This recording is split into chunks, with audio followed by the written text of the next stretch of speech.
आप योगी है ना, तो आपको इतना तो पता होगा ना कि नमाज का भी ना एक पर्टिकुलर टाइम होता है कि भाई जो नमाज का टाइम है ना, उस टाइम पीरियड में जो अगर नमाज नहीं पढ़ेगा ना, फिर वो नमाज ही नहीं पढ़ेगा।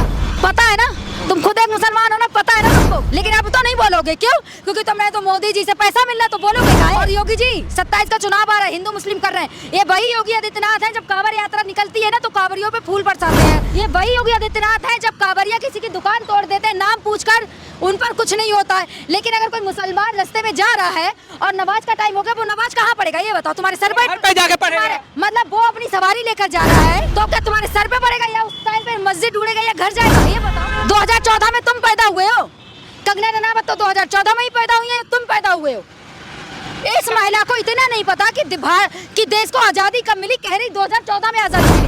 एक इनके भाई है शुभेंदु अधिकारी, बंगाल के मुख्यमंत्री। एक है योगी आदित्यनाथ, यूपी के मुख्यमंत्री। ये शुभेंदु अधिकारी वो है जिनको मोदी जी जब टीएमसी में थे तब मोदी जी कहते हैं कटमनी ऊपर से लेते हैं, कटमनी टेबल के नीचे से लेते हैं।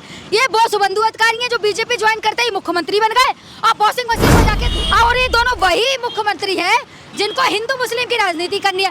शुभेंदु अधिकारी कह देते भैया मुसलमानों के लिए कोई काम नहीं करूंगा क्योंकि मुसलमानों ने मुझे वोट नहीं दिया। और योगी जी आपको भी वोट देने वाली जनता ना, हिंदू जितनी जनता है ना उतनी मुसलमान भी है। तो आप लोग अगर मुसलमानों के लिए काम नहीं करेंगे, मतलब आप लोग मोदी जी के खिलाफ जाके बात करेंगे, मोदी जी या हबीबी करके गले लगे, और आप लोग मुसलमानों के खिलाफ बोल रहे हैं, ऐसा कैसे हो सकता है? योगी आदित्यनाथ का सख्त आदेश है कि सड़कों पर नमाज नहीं। अब 2027 का चुनाव आ रहा है ना, तो योगी जी को तो हिंदू मुस्लिम मुद्दा चाहिए ही ना। आज ये मुसलमानों से कह रहे हैं सड़कों पे नमाज नहीं पढ़े, कल हम जैसे सनातनी लोगों से कह देंगे कि भाई अपनी पूजा भी ना शिफ्टों में कीजिए। लेकिन योगी जी आप खुद आप योगी है ना, तो आपको इतना तो पता होगा ना कि नमाज का भी ना एक पर्टिकुलर टाइम होता है कि भाई जो नमाज का टाइम है ना, उस टाइम पीरियड में जो अगर नमाज नहीं पढ़ेगा ना, फिर वो नमाज ही नहीं पढ़ेगा। ठीक है योगी जी, और आप इतना याद रखिए कि यूपी की जो मस्जिदें हैं ना, बहुत छोटी मस्जिदें हैं और इतनी गर्मी का मौसम है। गर्मी पता है दिल्ली में कितनी है? 45 डिग्री टेम्परेचर। तो 45 डिग्री टेम्परेचर में अगर नमाज पढ़ने लोग जाएंगे ना एक साथ हजारों, भाई उनका ना क्या होगा ये पूछो। कहा तो कि शिफ्ट में करो, नमाज पढ़ने के लिए रोक नहीं है, शिफ्ट में। अभी मैंने क्या बोला? तुम खुद एक मुसलमान हो ना। अभी मैंने क्या बोला कि तुम्हें पता है ना इतना कि नमाज का एक पर्टिकुलर टाइम होता है। अगर उस टाइम के पीरियड में कोई मुसलमान अपनी नमाज नहीं पढ़ता है तो वो दोबारा नमाज नहीं पढ़ता। पता है ना तुम जैसे गोदी मीडिया वाले मुसलमान पत्रकारों को? पता है ना, तुम खुद एक मुसलमान हो ना, पता है ना तुमको। लेकिन अब तो नहीं बोलोगे। क्यों? क्योंकि तुमने तो मोदी जी से पैसा मिल रहा है, तो बोलोगे काहे? और योगी जी 27 का चुनाव आ रहा है, हिंदू मुस्लिम कर रहे हैं। ये वही योगी आदित्यनाथ है, जब कांवड़ यात्रा निकलती है ना, तो कांवड़ियों पे फूल बरसाते हैं। ये वही योगी आदित्यनाथ है जब कांवड़िया किसी की दुकान तोड़ देते हैं नाम पूछकर, उन पर कुछ नहीं होता है। लेकिन अगर कोई मुसलमान रास्ते में जा रहा है और नमाज का टाइम हो गया, वो नमाज कहाँ पड़ेगा ये बताओ? तुम्हारे सर पे जाके पड़ेगा। मतलब वो अपनी सवारी लेकर जा रहा है, तो क्या तुम्हारे सर पे पड़ेगा या उस टाइम पे मस्जिद ढूंढेगा या घर जाएगा? ये बताओ। टाइम मैनेज करना। मतलब अगर हम ट्रेन में जल अभिषेक कर सकते हैं ना, तो एक मुसलमान भी ना कहीं भी नमाज पढ़ सकता है। और 2014 से पहले क्या मुसलमान नहीं थे देश में? 2014 के बाद ही तो आजादी मिली है कंगना दीदी के अकॉर्डिंग। अच्छा तो बात बोल रहे थे। तुम पत्रकार कब बने? 2014 के बाद या 2014 से पहले से पत्रकारिता कर रहा? बताओ। कंगना को ऐसा लगा तो पूछ रही हूँ मैं। कंगना पे मत जाओ, तुमसे पूरी पत्रकारिता कब से स्टार्ट करी है? कब से स्टार्ट करी है? हमारा लंबा समय हो गया। कितना लंबा समय? 10 साल। 2014 में तुम पैदा हुए हो। कंगना रनावत तो 2014 में ही पैदा हुई है, तुम पैदा हुए हो। इस महिला को इतना नहीं पता कि देश को आजादी कब मिली। कह रही 2014 में आजादी मिली। इस महिला को एक हमारी सीआरपीएफ बहन ने एयरपोर्ट पे थप्पड़ मारा ना, सही मारा। अब ऐसा लग रहा है ना कंगना दीदी को दूसरे गाल पे भी चाहिए। सब महिला है, इतनी सब महिला है। एक तरफ महिलाओं के साथ कुछ हो जाता है तब ये महिला नहीं बोलती है, किसी के साथ कुछ हो जाए तब ये महिला नहीं बोलती। देश हित में किसी महिला के लिए नहीं बोलती।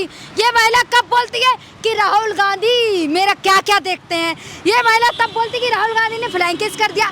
ये महिला तब बोलती है कि राहुल गांधी के सामने आते ही मैं सहज महसूस होता।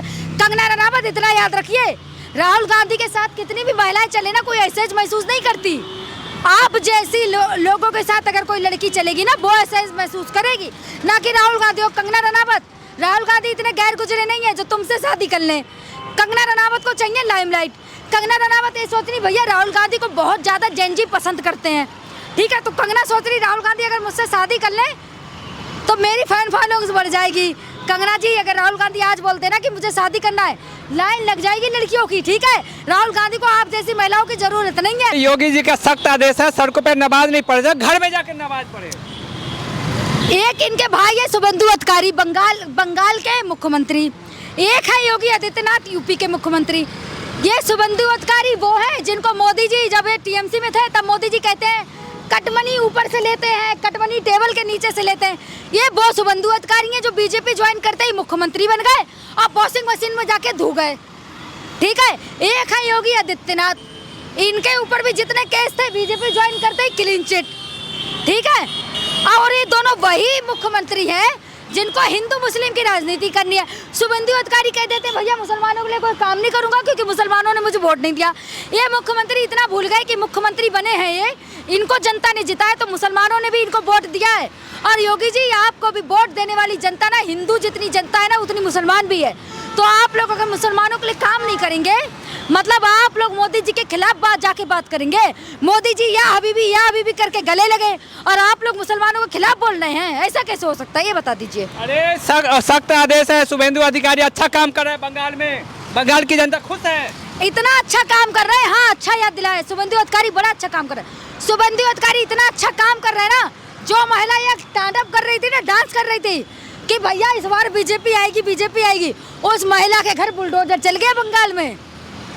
इतना अच्छा काम कर रहे हैं, याद है तुम्हें। शुभेंदु अधिकारी का कह तो रहा है ना कि जो भी मतलब गलत होगा सब बंद हो जाएंगे, ये प्रण करके कुर्सी पे बैठे हैं। जहाँ इनकी सरकार समझो जहाँ इनकी सरकार वहाँ का सत्यानाश, यूपी का सत्यानाश कर चुके हैं, बंगाल का कर रहे हैं, दिल्ली का पहले कर चुके हैं, कहाँ का सत्यानाश करें। मुझे तो डर है कहीं मेरे इलाके मोदी जी की नज़र ना पड़ जाए, पता चले मेरे इलाके का सत्यानाश हो जाए।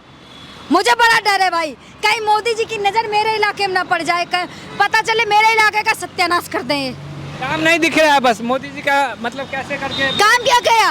मोदी जी ने कितनी विदेशी यात्राएं करी, मोदी जी ने कितना जनता को त्रस्त कर दिया, मोदी जी ने कितना लाइन में खड़ा कर दिया, ये काम है। तुम जैसे गोदी मीडिया वाले जब झाल मुड़ी दिखा रहे थे ना, तब हम जैसे लोग ना वहाँ ये दिखा रहे थे कि बंगाल में ना एक तरफ ये कहते हैं माँ गंगा ने बुलाया, माँ गंगा ने बुलाया। भाई बंगाल की गंगा नदी इतना क्लीन है ना, ममता बनर्जी ने कर रखी है, ये वहाँ जाके फोटो शूट करा रहे थे। और ये शुभेंदु अधिकारी जी बड़े काम कर दिया आपने, बुलडोजर आपने चला दिया, जनता को त्रस्त आपने कर दिया, क्या नहीं कर दिया। इस महिला को एक हमारी सीआरपीएफ बहन ने एयरपोर्ट पे थप्पड़ मारा ना, सही मारा। अब ऐसा लग रहा है ना कंगना दीदी को दूसरे गाल पे भी चाहिए। सब महिला है, इतनी सब महिला है, एक तरफ महिलाओं के साथ कुछ हो जाता है तब ये महिला नहीं बोलती है, किसी के साथ कुछ होता है तब ये महिला नहीं बोलती, देश हित में किसी महिला के लिए नहीं बोलती।